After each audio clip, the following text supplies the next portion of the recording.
All right, hi there everyone. Welcome to week 13. Go ahead to the next slide.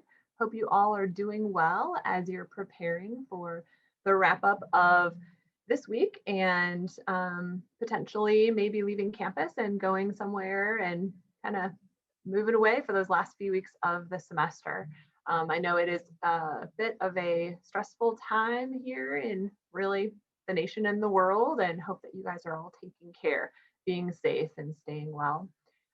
We want to, of course, share what were some common themes from last week's discussion posts and then get you ready for what is coming. Basically, today we're going to share with you what are the last few items that are going to wrap up this semester. I can't believe we're already there, but we are at week 13, which is nuts, and I'm sure you are celebrating, as you should be, to have made it this far through the semester already for all of your courses.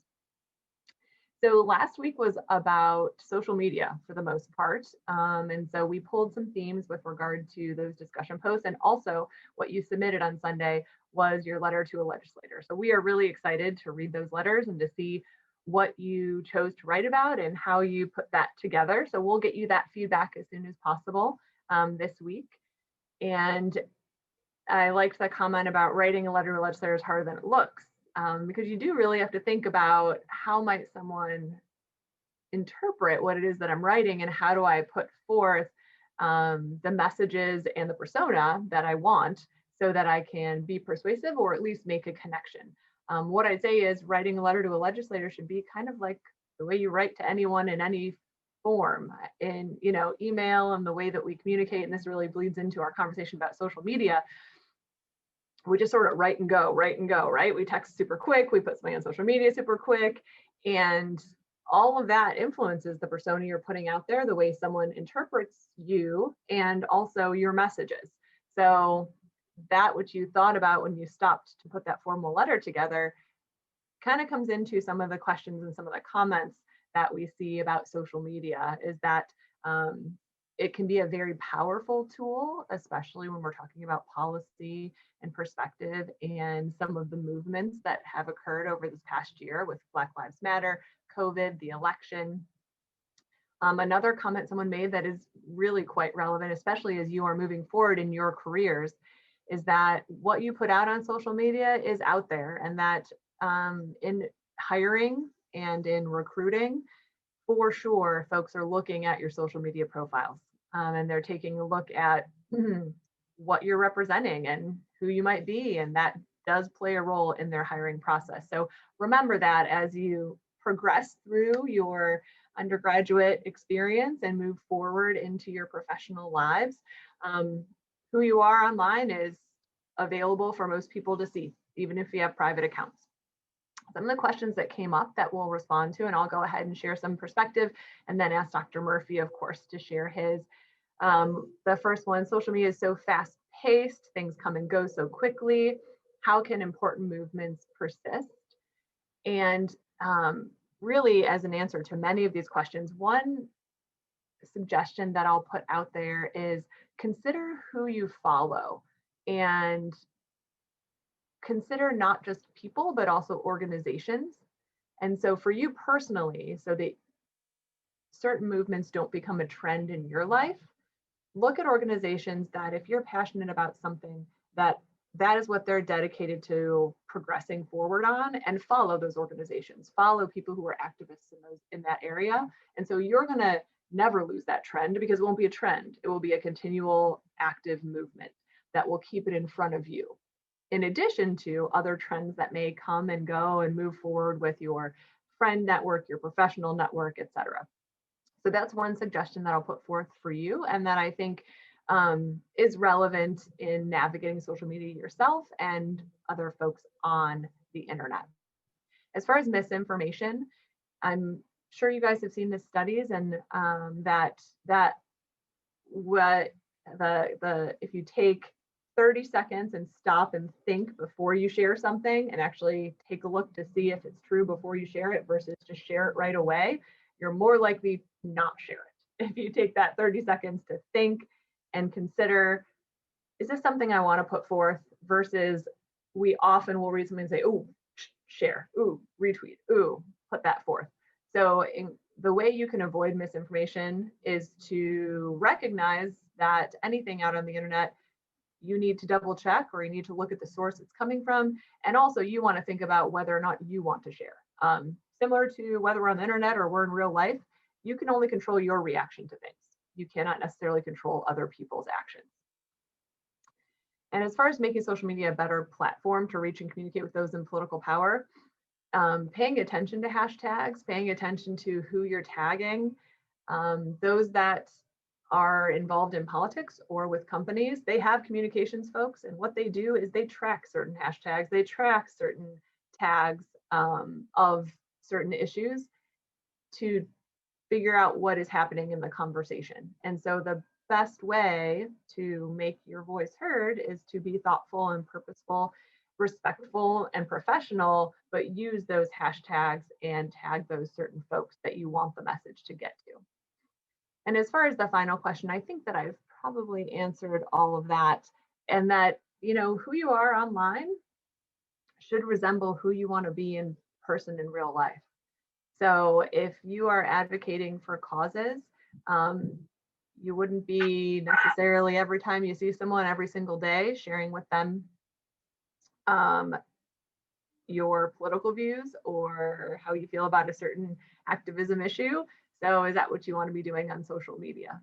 Shake it up a little bit. Be who you are, not necessarily only your activist self. And I think you'll see that in effective activists on social media, is that you might see a picture of you know, them out in the park, and then you might see something where they're advocating specifically for a certain issue. So it's not just hammer, hammer, hammer, same message over and over and over. All right, I'll stop talking and see what Dr. Murphy has to add. I hope that was helpful, just sharing a little bit of step back perspective on social media, how to make it most effective for you. Thanks, Dr. Otis. So I'll just take it from here and provide, you know, some of my perspectives as well. Going back to the first comment here, I really appreciated how Dr. Otis tied the letter to the legislator to the overall impact of social media. I did want to address the comment here that who knows if they'll consider your opinion if you don't have the cash to back it up. So I think that is, you know, an important point for us to think about, because I know that we're constantly hearing about how much money is in politics. But I would challenge you to reflect on the lecture on how to write a letter to your legislator, and where we discuss some of the research that supports that, shows that your voice as a constituent has more weight behind it and can be more impactful than a lobbyist going in that has some of that money behind them. So, you know, although lobbyists may have the opportunity to go and speak more frequently because they have more money funding their role, that's where it's so important for us as advocates to really use our voice more frequently and be reaching out and forming those relationships with legislators. So I just wanted to share that perspective as well. When it comes to these questions, I really agree overall with what Dr. Rodas had shared. I do think that it's important to recognize, you know, as Dr. Rodas said, following specific people that you really look up to, admire, and you know, resonate with your feelings, especially around some of these advocacy initiatives. And one thing that I wanted to share specifically about how can we make social media a better platform to reach and communicate with those in political power.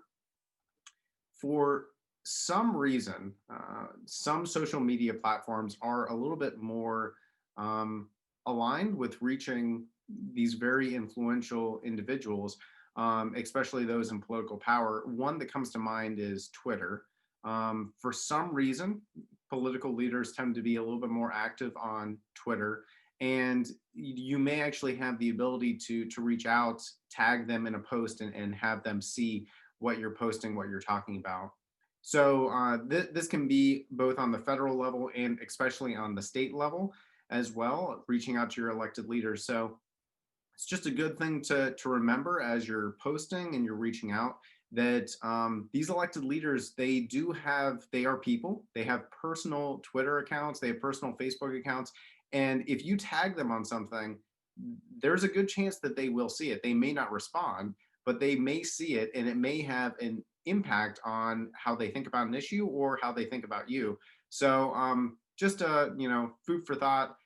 If you are posting something and you're feeling riled up about something, think about, okay, what if the person on the other end of this does end up seeing this and it's not just going out into the mass void of the internet? Um, so just wanted to share those couple comments here. But let's take a turn and start talking about what we will be focused on this week. This week, we're really wrapping up the last bit of some of our communication tools and talking about the importance of utilizing two different pieces of communication tools, personal stories and persuasion when it comes to advocacy. So that's what we're going to be talking about today, the importance of relating oneself to advocacy issues and discussing strategies of storytelling to advocate for healthcare issues. The content that we have for this week, we've got a couple great readings from our Advocacy Championing Ideas and Influencing Others book. Chapter 6, Your Idea is Only as Good as Its Story, and Chapter 10, Creating Persuasive Messages. I provide 2 lectures that go over these chapters and help to provide some discussion and thought about the important points that are discussed in these 2 chapters. And then we have an interview with Keith Marciniak, who is the Senior Director of Student and New Practitioner Development at the American Pharmacists Association. He teaches frequently about media communication and the utilization of personal stories as he's reaching out and advocating for different issues. So it's a really nice interview that discusses some of these important points and ways that you can consider them as a student. Our assignments for this week, we have a weekly discussion post as we always do. First post is due Friday. Our response is due Sunday. This week, we've got our final advocacy action plan that is due for your final advocacy project that is due this Sunday at 11:59 p.m. So I know that we've been discussing this and sharing a little bit about this over the past few weeks in our framing announcement presentations. So please be working on that with your group. If you have any questions, feel free to reach out. And then wrapping up our semester here in a couple weeks, we have our final presentations. Those presentations will be through a synchronous session on Wednesday and Thursday of the first week in December. And you will need to turn in your slides for those presentations on Tuesday, December 1st by 11:59 p.m. So I wanted to share this to get you thinking about it. As you're working on your advocacy action plan, have a group member working on this presentation at the same time. I will also share that next week is Thanksgiving. We have 3 days, Monday through Wednesday. There are normal days before we have Thursday and Friday off. Next week's content is very light, and that is on purpose to give you plenty of time to be working on this presentation. We don't want you to be working on it during your Thanksgiving break. We want you to take the time, the mental well-being break, and really focus on yourself and your family. So just wanted to have you thinking about this so you have plenty of time to be working on it this week, next week, and get it turned in by Tuesday, December 1st. Speaking of our sync sessions for your final presentations, and there's a lot of information about those final presentations that is on our Carmen course. Those are going to be Wednesday, December 2nd and Thursday, December 3rd, both starting at 8 p.m. And we're going to be splitting the class up into half. So half of the class will give their presentations on the 2nd, the other half will give their class on the 3rd. And it's required for everyone to come to both sync sessions and listen to everyone's presentations. And really, this is the opportunity for you all to celebrate and get excited and talk about these issues that you all have become experts on.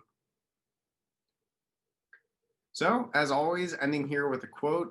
This quote, I pulled it from the Advocacy Championing Ideas book, specifically the one that was focused on stories and really resonated with me. An Indian proverb that shared, "Tell me a fact and I'll learn. Tell me the truth and I'll believe. But tell me a story and it will live in my heart forever." So I hope over the course of this week, you all have a good time learning about stories and persuasion, the ways that you can continue to build your communication skills to advocate for issues, and look forward to reading those letters to a legislator and wrapping up the rest of the semester. Thanks, everyone, and have a great week.